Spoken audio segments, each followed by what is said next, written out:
Today, New Jersey Governor Phil Murphy and Congressman Josh Gottheimer announcing their new joint efforts to battle lead contamination in schools.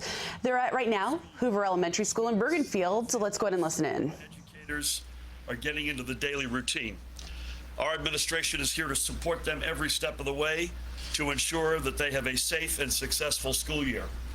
That includes ensuring that they are safe in every way while in this building. Safe from violence, safe from bullying, and safe from the dangers of lead. 20 miles to our south in the city of Newark, we're seeing the impact of aging water infrastructure. But we would be naive to think that some of the causes of high lead content in Newark's homes and schools, lead service lines and lead-based solder and copper lines, is just a Newark problem. It isn't. It's a whole of New Jersey problem, and it's a problem we are here today to strengthen our efforts to overcome. Before I begin, I must give a huge shout out to the guy to my right, Congressman Josh Gottheimer, who helped sound the alarm and open more eyes to the fact that the extent of our lead problem isn't left to our urban areas. This is an issue that the Congressman and I have had many conversations on over the past 18 months. He is a passionate advocate for Bergen County's kids in schools, and I applaud his efforts not just here at home, but also in Congress, alongside our delegation to push the federal government to support lead abatement efforts. Thank you. So well done. Thank you, man. Thanks, All right. God bless you. And likewise, the team to your right, this is an issue that Senator Lagana and the Assembly members Swain and Tully are also taking head on in the legislature, and Chris has a particular perspective on this, not only as an assemblyman, but also with an experience on the federal side of the House, including with Josh and Senator Lautenberg. Today, I'm proud to announce with all of us up here a three-pronged approach to ensuring that students and educators here in Bergenfield, around Bergen County, and across the state have access to clean, lead-free water. We will, 1, strengthen the State Department of Education's safe drinking water regulations. 2, make all school districts lead testing information available in a single, easily navigated website. And 3, use the funding available through the voter-approved Securing Our Children's Future Bond Act to prioritize and undertake remediation projects for districts facing high lead levels. To the first point, Commissioner Repillette and the Department of Education will seek new state regulations to cut in half, from 6 years to 3 years, the time between which every public school must undertake a complete lead testing protocol for their water. The current once every 6-year regime was adopted more than 2 years ago before we got here, and we recognize that we must do better. Additionally, the department will include in these regulations new direct enforcement powers to ensure that schools are transparent in the public reporting of their lead testing results and remediation efforts. To further ensure transparency above and beyond the district level, the Department of Education will create on its website a single central database of all school lead testing results.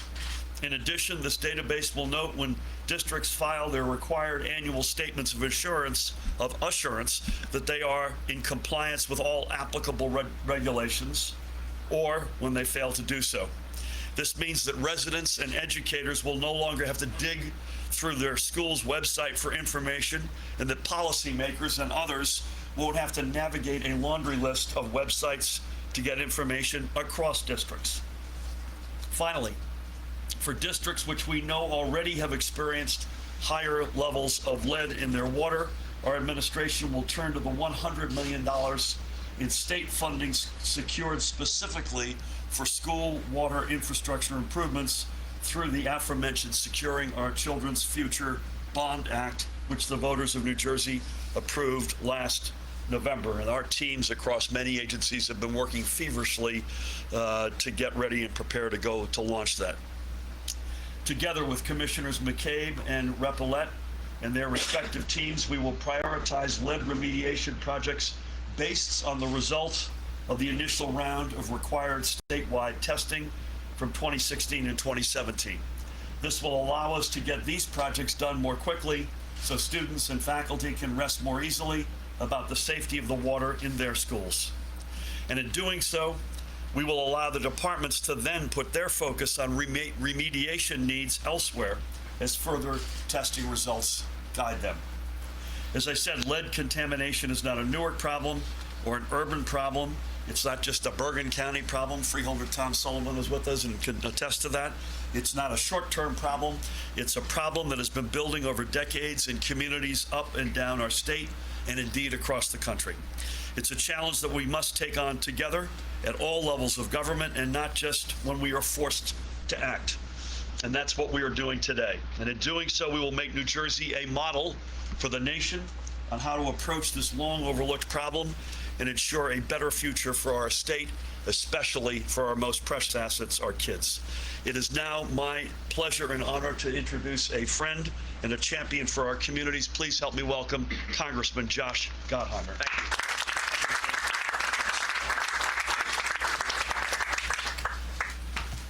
Thank you so much, Governor, for that very kind introduction and for your really kind words. Very, very grateful.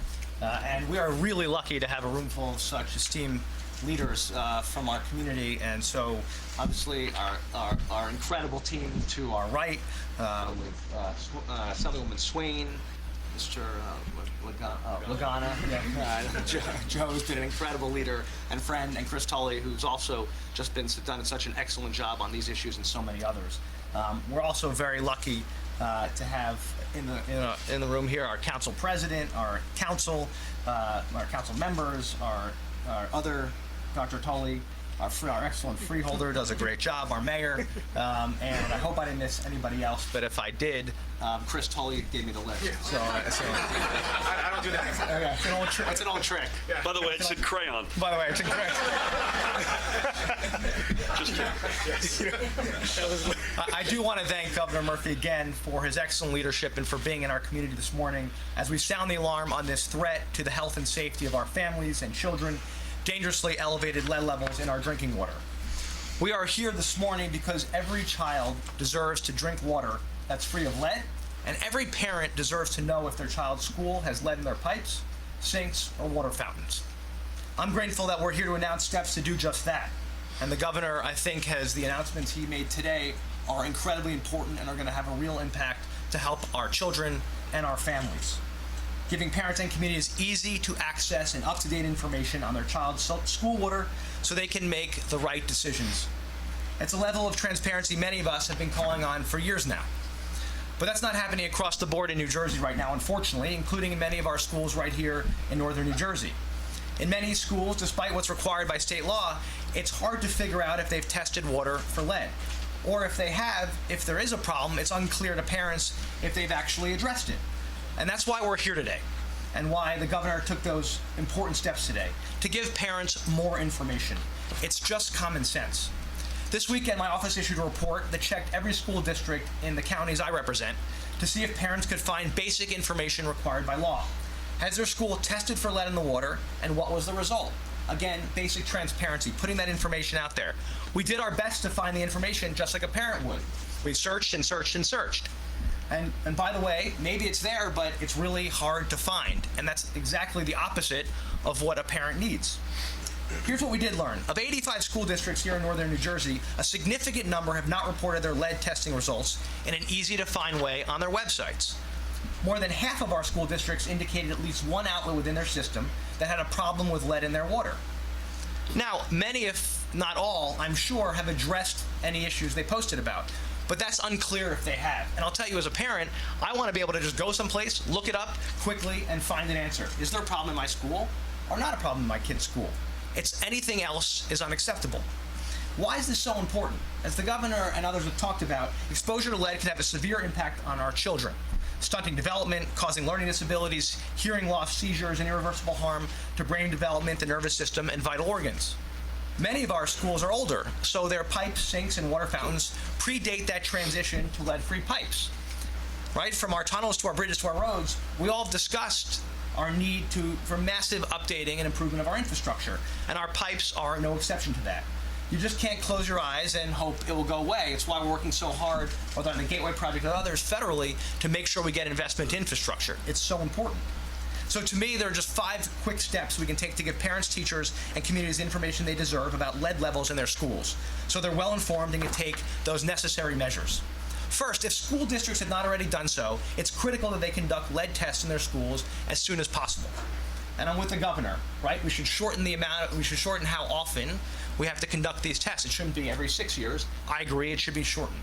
Second, school districts should also make all test results widely available in an easy-to-find place on their websites, in plain speak, so that all New Jersey parents have access to this critical information. If there is a problem, they should have to follow up the next year and post the steps they've taken to remediate. Seems basic common sense. Third, schools should also be required to test their water for lead and disclose findings, as I said, more than once every 6 years. Now, why is what the governor said so important about shortening? If you think about if a child starts K to 12, all right, is what we're used to. So you're telling me that half the time if our children are in school, you might not know if they fixed the problem or if there is a problem? That seems an unacceptable number. We should do it more often.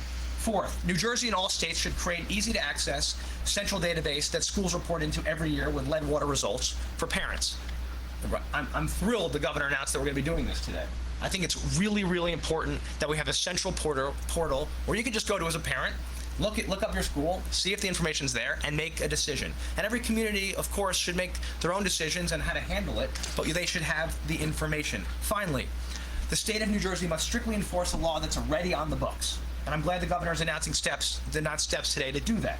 As our report shows, without full enforcement, lead water disclosure laws will have the unintended effect of not getting followed and could, of course, year in, year out, you might not have that information. We've got to make sure that we actually enforce the law on the books.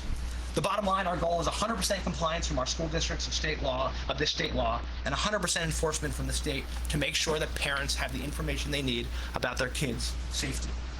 And lastly, on the federal level, I was very proud that last Congress, a key piece of my bipartisan legislation, the Lead-Free Schools Act, was enacted into law, creating targeted pilot programs using existing resources to improve drinking water infrastructure in our schools nationwide, addressing lead in the water.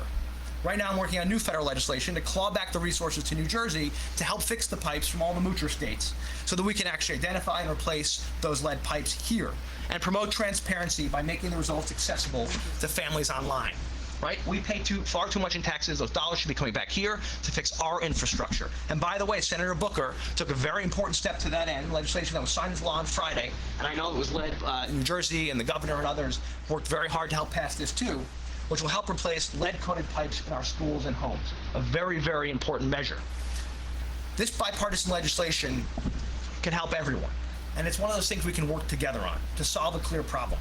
I'm proud to have worked over the past several years, not only with the governor and his office, who's done a tremendous job together on this issue, but with State Senate President Steve Sweeney, State Senators Lagana and Oroho, Speaker Coughlin, Assemblyman Tolley, Assemblywoman Swain, the League of Conservation Voters, the Sierra Club, Clean Water Action, and so many others. The point is, this is a bipartisan effort and a team effort. We all have to work on it to ensure that in the greatest country in the world, our best days are ahead, our children are always safe and happy and healthy.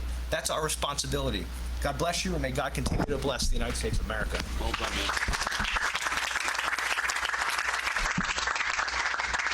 Well done. Many points resonated with me, but the one that really resonated is how many stories I've heard about parents. It's an incredible maze, and how to find the information about your kids' schools on lead is unacceptable, which is a big part of the steps we're taking today. Thank you. Thank you. They asked me, we met in Asbury Park, which is the background. Some of you heard this before, but they asked me when the dynamic in education in our administration changed, and I said when the big man joined the band.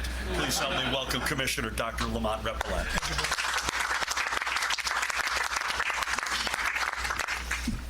Good morning, everyone. Good morning. Thank you, Governor, Congressman Gottheimer, Commissioner McCabe, and thank you, Senator Joe Lagana, Assemblywoman Lisa Swain, and Assemblyman Chris Tully of the 38th District for your shared commitment to ensuring access to safe, clean drinking water for all New Jersey students. 3 years ago, New Jersey took an important first step to address the issue of lead in school drinking water. We required testing in schools, and whenever elevated levels were found, schools were required to shut off the tap and provide an alternative source of drinking water. Parents need to be informed and notified, and results need to be posted online. While those requirements were important first steps, we cannot become complacent. This is an issue of paramount concern for the 1.4 million students and to every staff member who attends or works in New Jersey public schools. When parents send their children off to school each morning, they need to feel assured that their child is going to a safe learning environment. This is a major concern for our staff, students, parents throughout our state. And as a former superintendent, principal, and teacher, it is a concern of mine. That is why I applaud Governor Murphy for putting forth a plan to improve the water infrastructure in our schools. As part of this initiative, I'll be seeking regulations to require more frequent water testing in schools and to strengthen the department's oversight of reporting and remediation efforts crucial to student safety. We will create a centralized, user-friendly, and ready, accessible database. At a glance, parent and any concerned member of the community should be able to know whether a school district's water has exceeded the established lead levels. They should have the comprehensive testing and remediation information just one click away. But we understand that access to that information is important and meaningful when paired with the resources needed to take action. That's why we share the governor's enthusiasm in announcing that in our administration, the $100 million program for water infrastructure project, we will prioritize remediation projects in those districts with elevated lead levels. This is a priority shared by the comprehensive group of stakeholders and water infrastructure experts who we have consulted with over the last several months. Thank you, Governor Murphy, Congressman Gottheimer, Commissioner McCabe, and all the stakeholders here today for your partnership in this most important initiative. I look forward to our continued collaboration to ensure New Jersey students have access to safe, clean drinking water. Thank you. Thanks, man. Well done. Thank you, Lamont. Couple of things. One is, Josh alluded to this, it takes a village. It isn't one political party's purview. It's bipartisan, multi-agency, multi-discipline, both state, local, county, as well as federal, to crack the back of a lead crisis that we have in this country. I always knew I'd be spending a lot of time with Commissioner McCabe. I never expected I'd be spending so much time with her as we have over the past couple of months, in particular on matters of lead in the water, and she's done an extraordinary job. Please help me welcome the Commissioner for the Department of Environmental Protection, Catherine. Good morning, everyone. Thank you for joining us, and thank you, Governor, for inviting the Department of Environmental Protection to. Well, we have been watching a press conference held by New Jersey Governor Phil Murphy and Congressman Josh Gottheimer. The two lawmakers are now working together to address the lead problem within New Jersey's public schools. The leaders say New Jersey's lead problem is not just in the state's urban areas, Murphy calling it a statewide problem. Murphy says that he and the congressman are now taking a three-pronged approach to tackling the lead crisis. The first prong aims to implement tougher regulations or standards for the water quality throughout New Jersey's Department of Education. Murphy says that the state will also work to make water testing results and data available to the public in one place. Lastly, the leaders say that they will use federal funds to address the problem under the Bond Act. Now, the Bond Act gives New Jersey officials access to hundreds of millions of dollars for various educational programs, including $100 million that can be earmarked for lead abatement in the schools. We'll have more on New Jersey's water crisis later today on CBSN New York and on CBSNewYork.com. Right now, we're taking a quick break. We'll be right back here on CBSN New York.